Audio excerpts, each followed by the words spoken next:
देश आज बाल गंगाधर तिलक और देश की आजादी के रण बांकुरे चंद्रशेखर आजाद की मना रहा है जयंती। युवाओं को वीर सपूतों के जीवन से लेनी चाहिए प्रेरणा।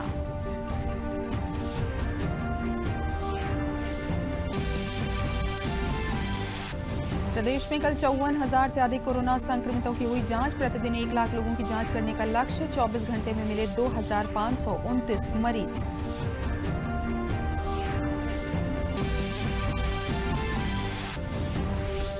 गाजियाबाद में मृतक पत्रकार विक्रम जोशी के घर पहुंचे केंद्रीय मंत्री वीके सिंह ने परिजनों को दिया 10 लाख रुपए की सहायता राशि। पत्नी की नौकरी का दिया आश्वासन।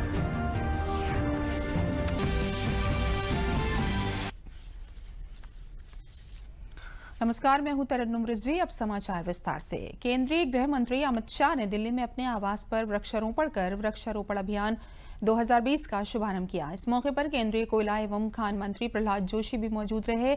गृह मंत्री ने इस मौके पर कहा कि प्रधानमंत्री नरेंद्र मोदी ने पर्यावरण के क्षेत्र में दुनिया के भीतर नेतृत्व की स्थिति उत्पन्न की। करोड़ों घरों में एलपीजी गैस सिलेंडर उपलब्ध कराकर पर्यावरण को धुआं मुक्त किया और देश और सौर ऊर्जा के क्षेत्र में उत्पादन करने वाला सबसे बड़ा देश बनकर भारत उभरेगा।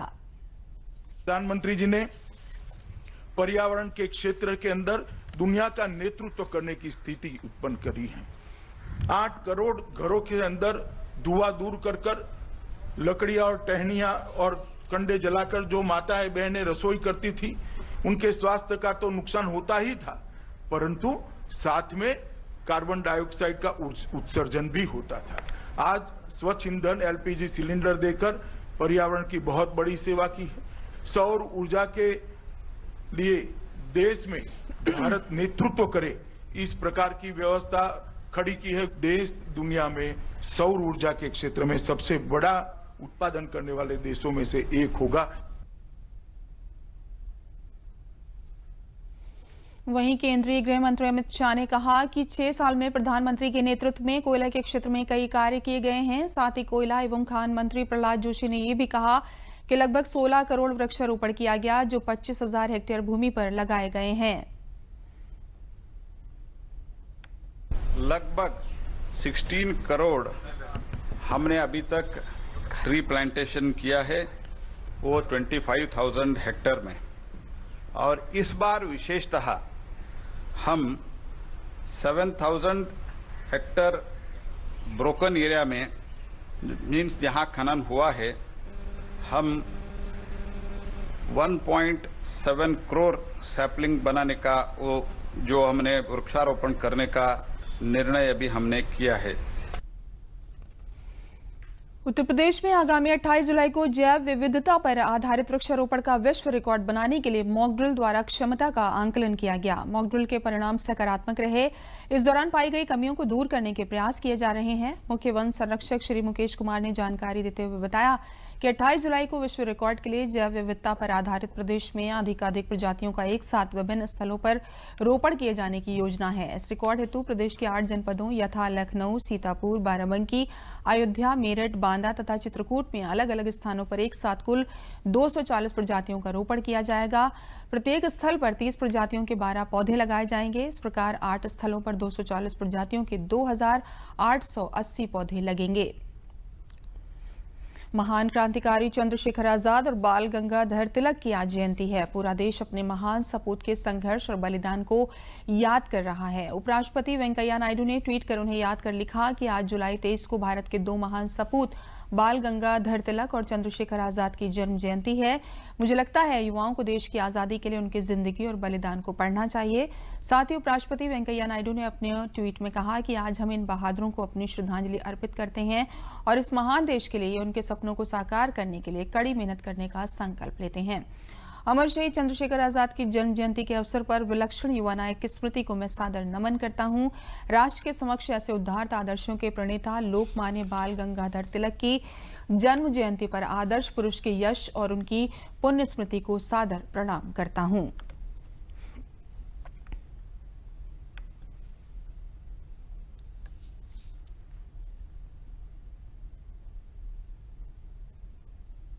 महान क्रांतिकारी चंद्रशेखर आजाद और लोकमान्य बाल गंगाधर तिलक की जयंती पर प्रधानमंत्री नरेंद्र मोदी ने ट्वीट करते हुए कहा कि भारत मां के दो वीर सपूत लोकमान्य बाल गंगाधर तिलक और चंद्रशेखर आजाद को उनकी जन्म जयंती पर शत शत नमन। वहीं महान क्रांतिकारी चंद्रशेखर आजाद की जयंती पर सूचना एवं प्रसारण मंत्री प्रकाश जावड़ेकर ने ट्वीट करते हुए कहा कि भारत माता के वीर सपूत चंद्रशेखर आजाद को उनकी जयंती पर शत शत नमन। देश की आजादी के महानायक अमर शहीद चंद्रशेखर आजाद की 114वीं जयंती संगम नगरी प्रयागराज में आज बड़े ही धूमधाम से मनाई गई। इस मौके पर ऐतिहासिक शहीद चंद्रशेखर आजाद पार्क में चंद्रशेखर आजाद पार्क के कर्मचारियों और व्यापार मंडल के लोगों ने पहुंचकर उनकी मूर्ति पर माल्यार्पण किया। इस अवसर पर कोरोना वायरस की वजह से कोई बड़ा प्रोग्राम का आयोजन तो नहीं हो सका, लेकिन सीमित संख्या में पहुंचे चंद्रशेखर आजाद पार्क के कर्मचारी समेत व्यापार मंडल के लोग और कई समाजसेवियों ने भी शहीद चंद्रशेखर आजाद की प्रतिमा पर श्रद्धासुमन अर्पित कर उन्हें नमन किया। परंपरा के मुताबिक क्रांतिकारी शहीद चंद्रशेखर आजाद को उनके जन्मदिन के मौके पर 21 पुलिस के जवानों की ओर से सलामी दी गई।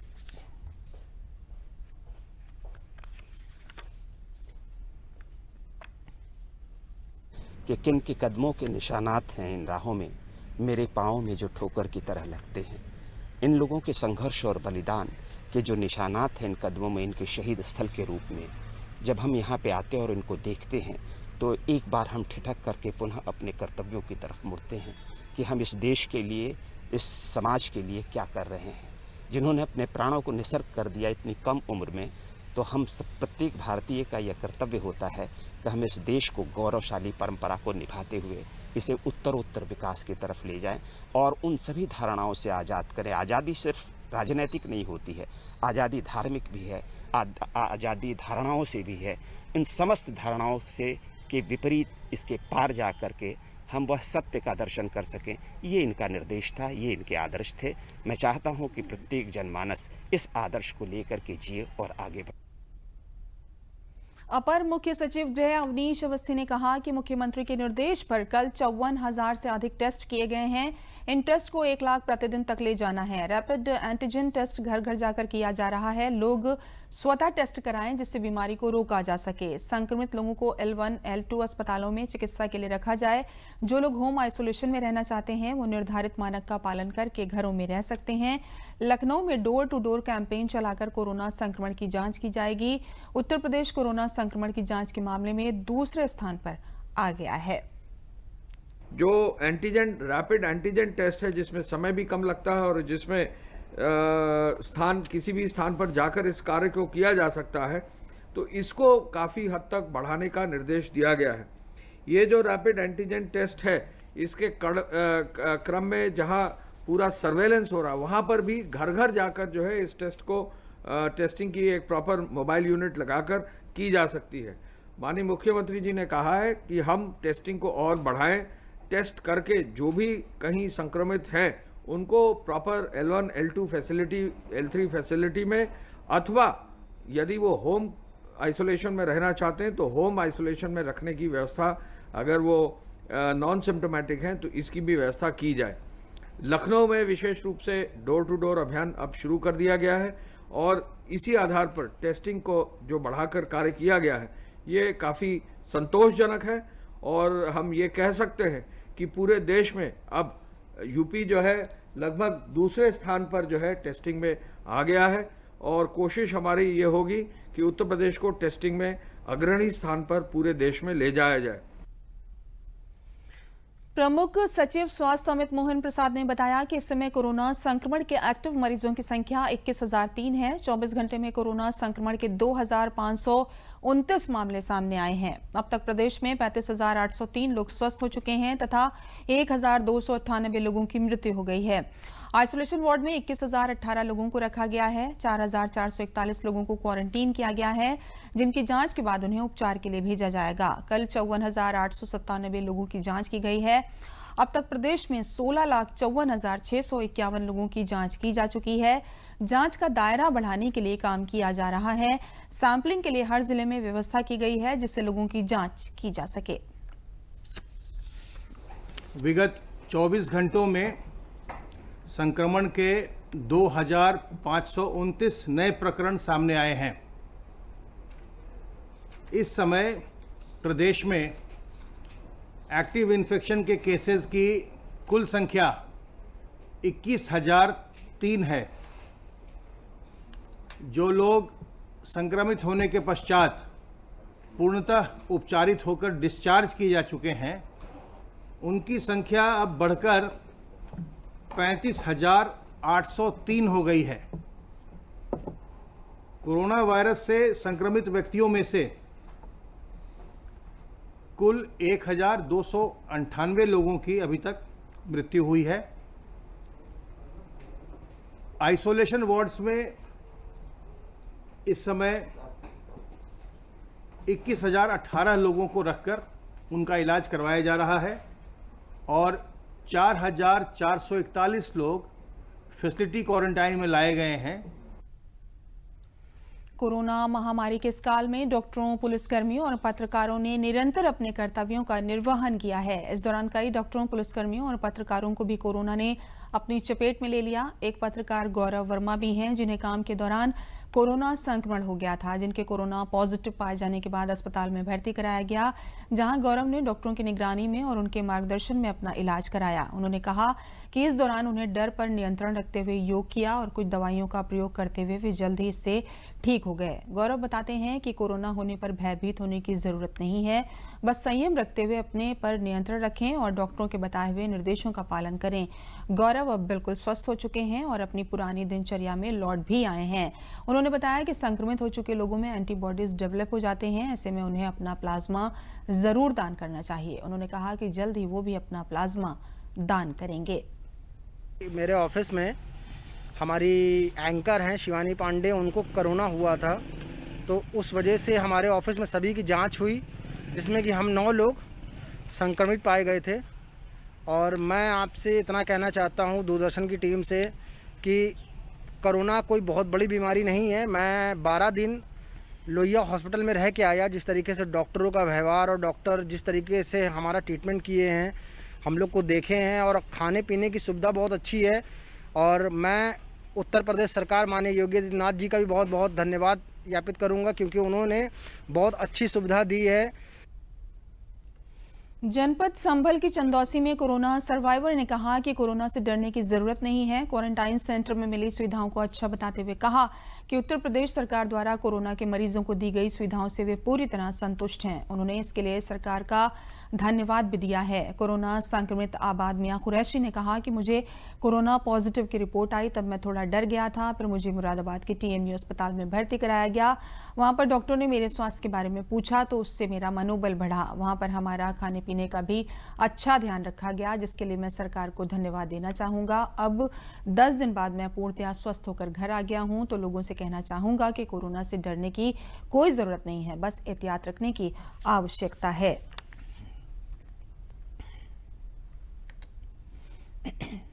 कोरोना से लोगों को थोड़ा सा सावधानी बरतनी चाहिए। जो दूरी है, गैपिंग का सबसे ज़्यादा दूरी का बना के रखनी चाहिए। कम से कम 2 मीटर की दूरी बना के रखनी चाहिए।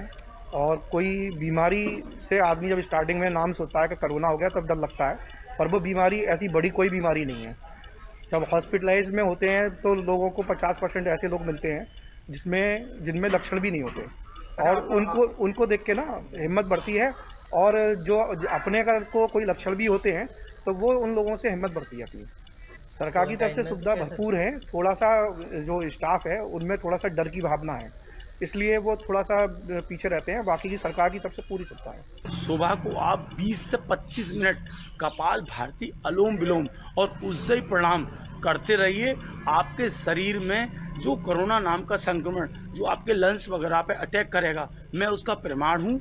अटैक किया, लेकिन मैंने इसको अटैक करने से पहले काउंटर अटैक किया। मैंने 20-25 मिनट अनुलोम विलोम कपाल भारती करके अपने गले को और अपने जो भी मुझे दिक्कतें हुई कोरोना से, मैंने सबको काउंटर अटैक करके अपनी इम्यूनिटी पावर से और योगा से इसको रोक दिया।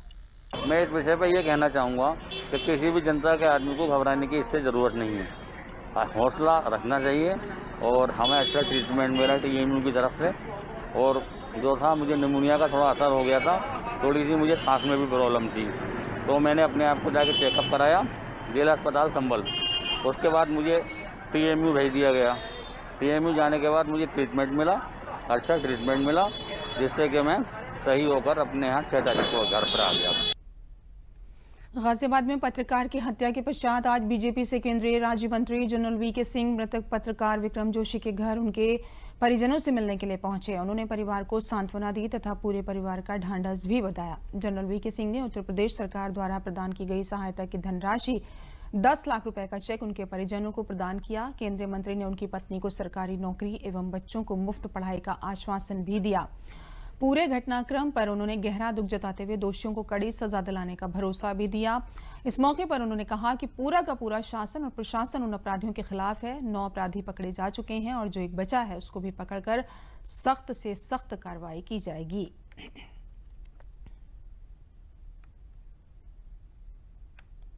बच्चे जो हैं आपके अच्छे स्कूलों में पढ़ेंगे और उन्हें एक सरकारी जॉब की है, लेकिन फिर भी मैं उसके बावजूद कहती हूँ कि देखिए आज की जो स्थिति है उस स्थिति में 10 लाख कुछ नहीं होता। उसके 3 बच्चे हैं, उसके घर में कोई कमाने वाला नहीं है। मैं ये चाहती हूँ कि जैसे ये आज इनके साथ सपोर्ट में खड़े हैं, ये आगे तक भी खड़े रहें। ये ना हो कि आज ये यहीं आके सब जो भी सिचुएशन है सब यहीं रुक जाए, ऐसा नहीं होना चाहिए। जो कुछ है ये सब आगे तक जाना चाहिए। मैं ये चाहती हूँ कि उसके बच्चों को अच्छी से अच्छी क्वालिफिकेशन मिले, क्योंकि वो अपने बच्चों को बहुत प्यार करता था और बहुत ध्यान से रखता था।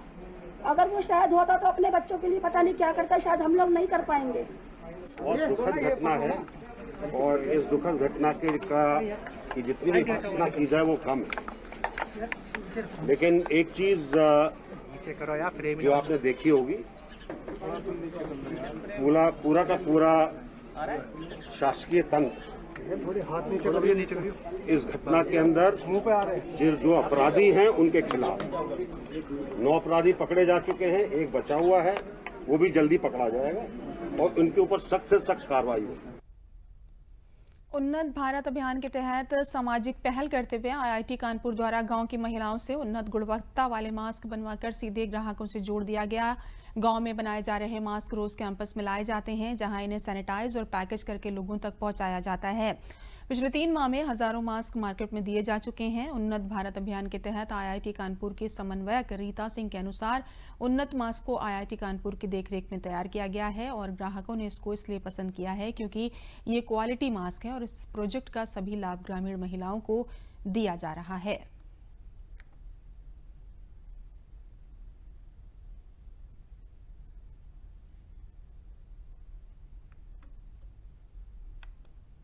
उन्नति मास्क उन्नत भारत अभियान आईआईटी कानपुर और कानपुर परिवर्तन फोरम के मार्गदर्शन में ग्रामीण महिलाओं द्वारा तैयार किए जा रहे हैं।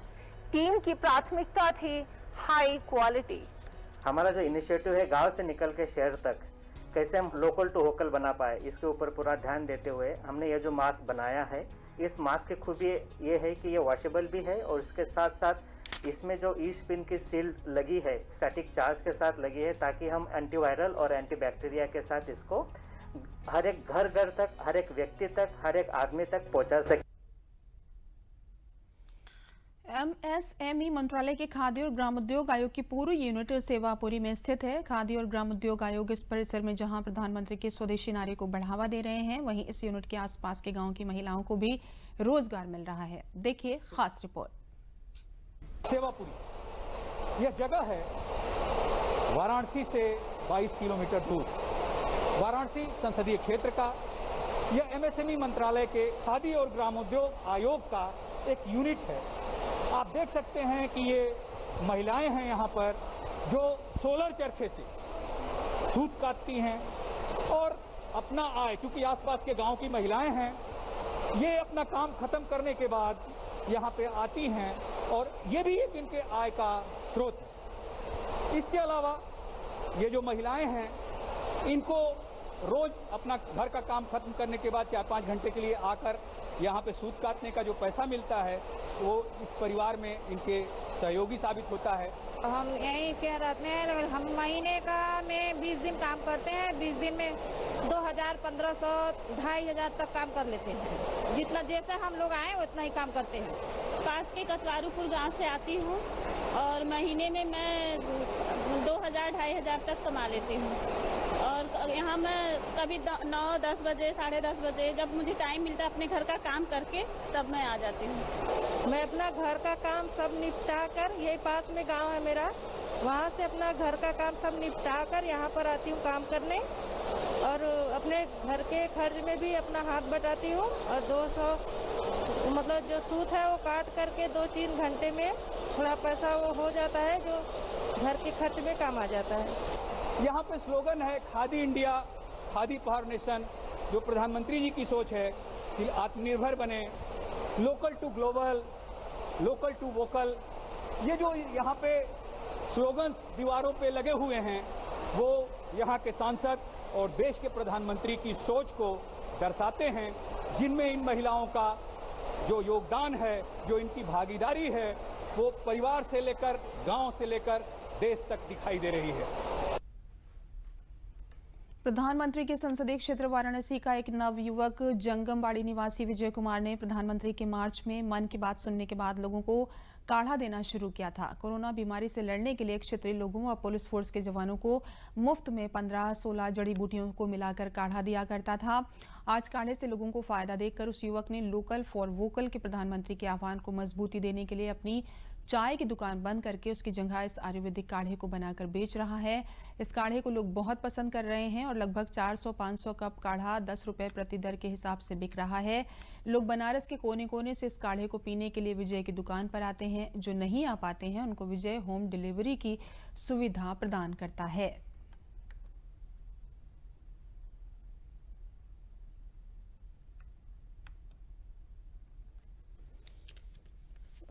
ये इस काढ़े में टोटल 16 आइटम है, जिसमें इलायची, लौंग, मरीच, दालचीनी है, सोंठ है, अर्जुन की छाल है, गिलो है, मुलेठी है, इसके अलावा और भी आइटम है। ये कोरोना के लिए है, हम रोज आके इधर डेली पीते हैं। इससे खांसी, सर्दी, जुकाम जो भी है प्रॉब्लम सॉल्व हो जाता है, दवा की ज़रूरत नहीं पड़ती। कितने में एक गिलास लेते हैं? 10 रुपये में। ये काढ़े से जैसे थोड़ा बहुत खांसी हो या गले में वो हो, इसके पीने से तुरंत ही राहत मिलती है। और ये कोरोना जो महामारी जो चल रही है इस समय, उसमें ये चीज़ बहुत बढ़िया चीज़ है। शाम या सुबह एक बार जरूर पीना चाहिए 2 टाइम। जब से मैंने मोदी जी का मन की बात में सुना कि काढ़ा पीना चाहिए और इससे जो है सारी समस्याओं का समाधान हो जाएगा, तो मैंने ये काढ़ा उसका उपयोग करना शुरू किया, जिससे मैं अपने आप को काफ़ी स्वस्थ महसूस कर रहा हूँ। इस कोरोना काल में भी मुझे कोई भी छोटी मोटी ऐसी कोई तकलीफ महसूस नहीं हुई। भारत के स्वतंत्रता आंदोलन में महत्वपूर्ण भूमिका निभाने वाले फर्रुखाबाद के स्वतंत्रता सेनानी ऋग्वेदानंद शुक्ला के पुत्र तथा सेनानी सच्चिदानंद शुक्ला के पौत्र भास्करानंद शुक्ला ने बताया कि उनके पिता तथा बाबा स्वतंत्रता आंदोलन में कई बार जेल गए। उन्होंने कहा कि भारत सरकार ने लॉकडाउन के दौरान गरीब परिवारों को हर माह मुफ्त अनाज व रसोई गैस देने की जो योजना चलाई वो सराहनीय है। स्वतंत्रता सेनानी कालीचरण के पौत्र आकाश वर्मा ने किसान सम्मान, गरीब कल्याण व उज्ज्वला योजना सहित मनरेगा योजना के कार्यान्वयन की सराहना की। स्वतंत्रता सेनानी यदुनाथ सिंह के पुत्र जयपाल सिंह ने, जो वर्तमान में स्वतंत्रता संग्राम सेनानी परिषद फर्रुखाबाद के अध्यक्ष, ने कहा कि सरकार ने प्रवासी मजदूरों को रोजगार देने का बड़ा काम किया है।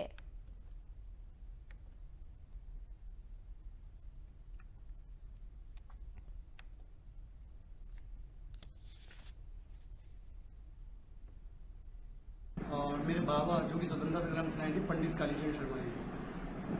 काफ़ी महान स्वतंत्रता सेनानियों में दादी बताती, क्योंकि मैंने तो उन्हें देखा नहीं, उनकी डेथ जो थी वो 1975 में हो गई थी और मेरा बर्थ 92 का है, लेकिन काफ़ी पापा दादी वगैरह सुनने को आता है। बाबा ने भारत छोड़ो आंदोलन है 1930 में, उनके पास उन्हें सजा भी मिली थी। पंडित नेहरू के साथ मेरठ जेल में रहे थे, पंडित जवाहरलाल नेहरू जी के साथ, उन्हें 35 बेटों की सजा मिली थी वहाँ पर। योजनाएं बहुत अच्छी हैं, जैसे आप राशन की कहते, गरीब कल्याण योजना जो प्रधानमंत्री जी ने चालू की है। लॉकडाउन में बेरोजगारी बेतहाशा बढ़ गई थी लॉकडाउन के दौरान, क्योंकि काम काज बंद हो गया था, दुकानें सब बंद हो गई थी। तो एक गरीबों के लिए जो 2 रुपए किलो में गेहूं दे दिया गया, 3 रुपए किलो में चावल दे दिया गया, बहुत अच्छी योजना थी। मेरे पिताजी सन 1942 से 1943 तक स्वतंत्रता संग्राम आंदोलन, भारत छोड़ो आंदोलन में PR Act 38 वगैरह धाराओं में जेल गए थे। उसके उपलक्ष्य में उनको सन 1960 में स्वतंत्रता संग्राम सेनानी घोषित किया। सन 1900 में उनको राजकीय पेंशन से सम्मानित किया गया। भाजपा सरकार, मोदी सरकार और प्रदेश में योगी आदित्यनाथ सरकार बहुत ही पब्लिक के लिए सहानुभूतिपूर्वक प्रक्रियाएं और योजनाएं चला रही है। इस वक्त कोविड-19 का वक्त समय चल रहा है। पहले जनवरी से लेकर अभी तक जो है लॉकडाउन चला, उसके बाद अब अनलॉक पीरियड चल रहा है। पब्लिक के लिए, जनता के लिए योगी आदित्यनाथ ने प्रदेश में मतलब राशन कार्ड में तमाम योजनाएं, उनको अनाज, चावल, दाल वगैरह मुफ्त मुहैया कराई है। बाहर से आने वाले प्रवासियों के लिए मनरेगा वगैरह में रोजगार भी दिलवाया है। काफी योजनाएं अच्छी हैं, पब्लिक और जनता के लिए काफी सहानुभूति बरत रहे हैं।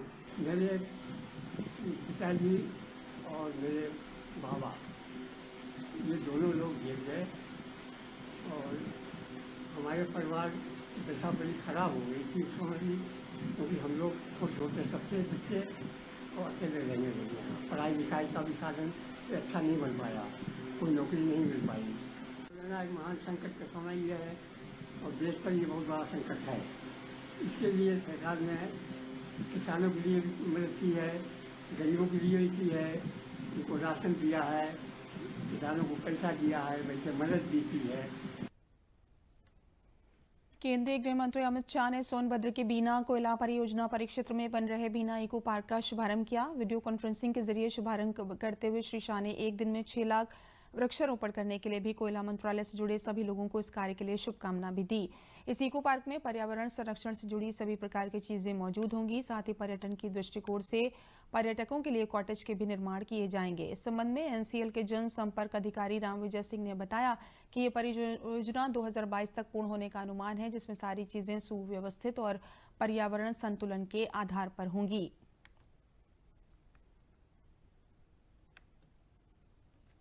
आज की इस वर्चुअल कॉन्फ्रेंस में हमारे गृह मंत्री आदरणीय अमित शाह जी, हमारे कोयला मंत्री आदरणीय प्रहलाद जोशी जी जुड़े, जिनका मार्गदर्शन हम सभी को प्राप्त हुआ।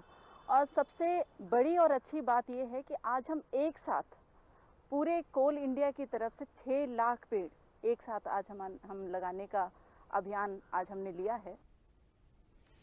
नेपाल की पहाड़ियों पर हो रही भारी बारिश का खामियाजा कुशीनगर के लोग भुगत रहे हैं। नेपाल के वाल्मीकि नगर बैराज से लगभग 4,32,000 क्यूसेक पानी छोड़ा गया है, जिससे गंडक नदी का जलस्तर खतरे के निशान को पार कर गया है। गंडक नदी खतरे के निशान से लगभग 1 मीटर ऊपर बह रही है, जिससे लगभग 1 दर्जन गांव बाढ़ के पानी से घिर गए हैं। इन गांव में रहने वाले अधिकांश लोग ऊंचे स्थानों पर पलायन कर गए हैं। खड्डा तहसील के सालिकपुर, नारायणपुर, मरचहवा, शिवपुर सहित आधा दर्जन गांव के घरों में घुटनों तक पानी भर गया है, जिससे लोग बेहाल हैं।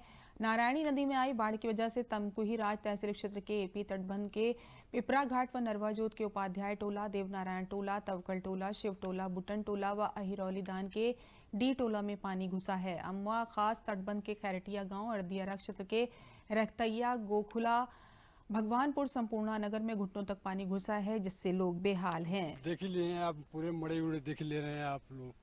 उसके बाद देखिए कि पानी की स्थिति कितनी बढ़ रही है। और पानी कल से बढ़ी हुई है, ज्यादा पानी। कल से 10 बजे से हम लोग परेशान हैं यहाँ पे। जौन पानी रहल तन सब पानी से दह गई, कुछ नुकसान हो गई। आ धान रोपले रहनी जब बुड़ गई, गेहूँ अथी ऊख रहा तन सब कट गई कटाव से। तो बताए जाके हमने के लोग लेके लेके कितना मजबूर बन जाए, चौगे चापर बड़े सब बंधा बने, हमने के बंधे पर रहनी है। तो मैंने आयल बन जाए देखे घर दुआर बा तन सब ढहिए गई बा। अब पानी से बुड़ गई बा सगरी घर दुआर। इसी के साथ समाचार समाप्त हुए। नमस्कार।